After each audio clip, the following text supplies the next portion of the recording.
It's becoming clear that a long trail of official negligence led to the Valentine's Day school shooting in Parkland, Florida. School officials failed, so did the FBI, but Broward County Sheriff Scott Isreal has a distinguished record of exceptional ineptitude and arrogance. Under Israel's leadership, Broward deputies ignored repeated warnings about Nicholas Cruz's violent behavior. The department received at least 23 calls about Cruz or his family.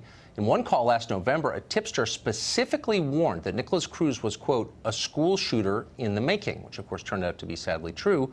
Sheriff Isreal did nothing. Under Israel's leadership, the department entered an agreement to drastically reduce student arrests. The goal was to eliminate the so-called school-to-prison pipeline, which at the time was a top priority of President Obama and Attorney General Eric Holder. The effect was a disaster. Cruz might have been arrested and convicted of a crime. Were it not for that policy, he would never have been able to buy a gun. Once the Parkland shooting began, Israel's deputies refused their most basic duties. Deputy Scott Peterson, whose only job was to protect students at the school, hid while Cruz murdered 17 people. When 3 more Broward deputies arrived, they too took shelter behind their cars rather than try and enter the school and save the lives of children. Scott Isreal is the man in charge of all of this, and of course he's responsible for it. He loudly disagrees. Indeed, Isreal relentlessly brags about himself to all media who will record it. 2 years ago, for example, the local newspaper in Florida reported that Isreal used tax dollars to build a personal political machine, and he clearly had. The evidence was there, stone cold. Confronted with it, Isreal said this, quote, "What have I done differently than Don Shula or Abraham Lincoln or Martin Luther King or Gandhi?" End quote. And by the way, he said, lions don't care about the opinions of sheep. Stable people don't talk like this, obviously. Something is wrong with Sheriff Isreal. As recently as yesterday, he was refusing to accept any responsibility in the face of his well-documented failures. Watch this exchange. Do you think that if the Broward Sheriff's Office had done things differently, this shooting might not have happened? Listen, if ifs and buts were candy and nuts, O.J. Simpson would still be in the record books. I don't know what that means. There's 17 dead people, and there's a whole long list of things your department could have done differently. Remarkably, it got weirder and worse from there. Watch. Are you really not taking any responsibility for the multiple red flags that were brought to the attention of the Broward Sheriff's Office about this shooter before the incident, whether it was people near him, close to him, calling the police on him? Jake, I could only take responsibility for what I knew about. I exercised my due diligence. I've given amazing leadership to this agency. Amazing leadership? I've worked. Yes, Jake. Amazing leadership. And yet the facts suggest that Scott Isreal should not be in charge of anything, and yet he is. Why? Richard Corcoran is the Speaker of the Florida House. He signed a letter calling for Isreal's suspension as Sheriff of Broward County, and he joins us tonight. Mr. Speaker, thanks for coming on. No, thanks for having me on. I appreciate it, Tucker. So tell us what your letter says and why. Well, and first, it wasn't just a letter from me. It was a letter from me and 73 of my colleagues, basically representatives accountable for 13+ million people in the state of Florida. And what we sent a letter to the governor saying, under the Constitution, he has the right to remove any local government official, suspend them, and take them out of office. And we said, basically, your authority to do so is if there are malfeasance, misfeasance, incompetence, neglect of duty, of which we believe that Sheriff Isreal scores high on all 4 accounts. So we asked him to suspend him and go down there and take over the investigation and find a replacement. And so 74 of us signed it. The governor immediately, to his credit, called on FDLE, our state law enforcement agency, to go down there and seize the investigation and take over. But we'd still like to see him suspended by the governor, and then ultimately our Florida Senate has the ability to reinstate him or have him be removed completely. And I'm pretty sure, talking to my colleagues in the Senate, they'd remove him completely. So my guess would be, of the 74 signatories, most or all were Republicans, which raises the question, why is this a partisan issue? So he had 4 deputies with guns at the scene of a school shooting and they refused to help.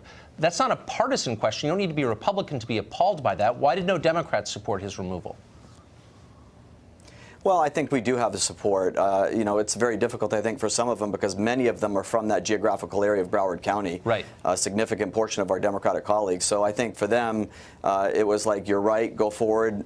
We encourage you. But, signing the the letter was something that was a step too far for them. But they're completely supportive. Whether it's the parents I've talked to of the victims, whether it's our colleagues across the aisle, everyone's disgusted with both his attitude and the investigation and what he's been doing to date.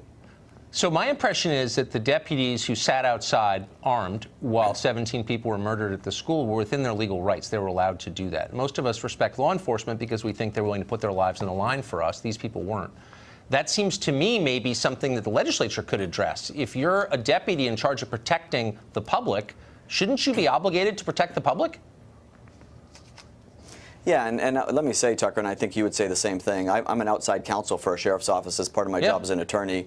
I can tell you the sheriff's a friend of mine. I know tons of law enforcement officers. Not one single law enforcement officer that I know in that situation wouldn't have gone scrambling into that hallway, up the stairways, whatever it took to try to save those children. What we have here is a poorly run agency. And whether it was the officer on site or the three that came in the car or the officers that went out to his house, as you said, 23 times and never did anything, even though he was a threat, whether it was the deal that he entered into with the superintendent of schools that basically said we're going to have a no arrest policy so he can bring guns and knives and bullets to school, all of these things. And the funny thing is this is by his own words. What Sheriff Isreal said is in each one of those situations, the officers outside, the school resource officer inside, the people inside who denied first responders the ability to go help these kids, the agreement and those bullets coming to school. He's got every single person under investigation, but he just wants to hold himself accountable for all these people that he has to investigate for their wrongdoing, but he's done none. And the height of arrogance, as you said, Tucker. I mean, the only amazing thing about Sheriff Isreal is his arrogance. I mean, something's wrong, it seems like. This is not normal behavior. But quickly, in the military, there's a sanction, a penalty for cowardice, because the point is you're not allowed to be a coward. You're in the military. And I think the same would go, wouldn't you say, for a sheriff's deputy or any law enforcement? Most aren't cowards, but for those who are, shouldn't there be some penalty for that? There should. I mean, we should look at taking away their pensions. If you don't act the way you should in a situation where there are 14 children's lives at stake and 3 adults, absolutely, you should have your pension taken away. Yeah, good. Thank you for that. Speaker Corcoran, I appreciate coming on tonight. No, thanks. I appreciate it. Thank you, Tucker. Well, as you just heard, EMTS are telling Fox tonight that police officers prevented them, for some reason, from entering Stoneman Douglas High School to provide care to kids who were dying. Fox's Matt Finn has new exclusive information on that story tonight. Matt? Tucker, 3 high-ranking Florida officials are expressing their frustration because they say EMS was delayed getting inside Stoneman Douglas High School on the day of the shooting in the critical moments when victims lay inside in need of immediate care. One source tells Fox News some EMS teams requested to go inside but were denied by the commanding agency, the Broward County Sheriff's Office. That source alleges scanner recordings will reveal that. Now, the Broward County Sheriff's Office released a statement in response to some of these allegations, saying in part there are multiple investigations being conducted in addition to the Stoneman Douglas shooting. Investigators will not be rushed or asked to jump to conclusions. A reporter from our Miami affiliate WSVN reports that a seasoned first responder said they would have risked their life to go inside and that they were frustrated the entire time they were there. However, the Coral Springs Parkland fire chief, who was on scene that day, says it is procedure that EMS cannot go inside until law enforcement clears them to enter. The fire chief says law enforcement could not initially confirm if the suspect fled or was deceased, making it too dangerous to let EMS inside. That fire chief telling Fox News in part, decisions cannot be made in a vacuum. It is possible that those that are upset about not being allowed inside simply do not have all of the information that our law enforcement partners had in making their decision. The Florida Department of Law Enforcement is investigating all the actions by the Broward County Sheriff, which will hopefully shed light on the timeline of that day. I know a lot more than you all do now. So all I'm going to say is, yes, I believe there needs to be a full investigation. I don't think some people were honest. And we're going to investigate this in Florida, and the right thing will be done. Tucker, a rules committee in the Florida Senate today voted down a proposal on a statewide ban on assault weapons here in Florida. Tucker. Matt, thanks a lot. Sheriff Scott Isreal would never blame his own repeated failures for the shooting at Stoneman Douglas High School. Instead, he needed to blame an organization that was not involved, the NRA. During CNN's 1984-esque town hall meeting last week, Isreal played the demagogue against NRA spokeswoman Dana Lash. Watch. You just told this group of people that you are standing up for them. You're not standing up for them until you say, I want less weapons.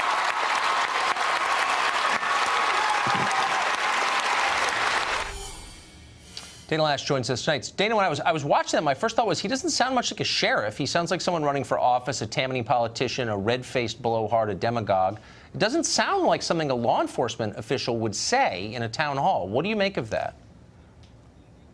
I completely agree with you, Tucker, and I'm so glad that you're talking about this, because this is ultimately, this is the failure, and this is where the failure took place. It was with this man and his leadership as Broward County Sheriff. And I'll have everybody know, Tucker, as well, before the sheriff took that stage, him and I sitting up there for this town hall, he was allowed to go out and give a rally-style speech in which he railed against special interests and was naming the NRA and really setting the stage up to go after 5 million law-abiding innocent Americans who didn't get all of the 45, I think is what BuzzFeed reported, tips that his office received. They didn't have the murderer calling his office himself, telling him that he thought he was a threat and that police needed to do something. Family members weren't calling the NRA reporting this. They were calling his office. And so he has a lot of explaining to do. And one more quick thing, Tucker. I asked the sheriff on stage whether or not he could have actually arrested this murderer based on a Florida state statute that treated anyone sending electronic or written threats of bodily injury, harm, or death to other individuals, as this murderer did with his classmates, whether he could have arrested that individual charged with a felony. And the sheriff did indicate that he could, but then he glossed right by it and wanted to refocus and shift responsibility away from his dereliction of duty. I think he owes a lot of innocent Americans an apology. Well, but it's also really troubling because, I mean, this guy's not a congressman from Camden. He has the power to put people in jail, to take their lives away from them. He's a law enforcement official. And this behavior seems reckless and dishonest and weird, comparing yourself to, to MLK and Gandhi. I mean, does it seem like there's something wrong with him? And, you know, you mentioned that Game of Thrones quote, the lion doesn't worry about the opinions of the sheep. Well, he mentioned that again yesterday in a radio interview with a South Florida station, and he was attacking all of those, including the congressman that you just had on, the lawmaker that you just had on, the state of Florida, who was calling for his resignation. And, you know, I agree with you. I wish that this would have come out on the stage. I wish that this truth would have been known at that particular time. It seemed as that he was more interested in turning this into a campaign stop. And I will say that this really explains why the Coral Springs police chief came out against the Broward County sheriff the way that they did. They said in a statement that the truth is going to come out because Coral Springs police reacted. They were the first ones in, and they seem to be really calling the Broward sheriff out on what I can only assume to be showboating was what they were suggesting in their letter. And there had to be a lot of drama behind the scenes for other law enforcement officers who really, I mean, these are the guys who, I mean, they sacrificed. They ran in. They heard the sound of gunfire and screaming, Tucker, and they ran in and they did what they could to save innocents. That's why we love our law enforcement, because of what they do for us. And now it's no wonder that they came out against this Broward County sheriff.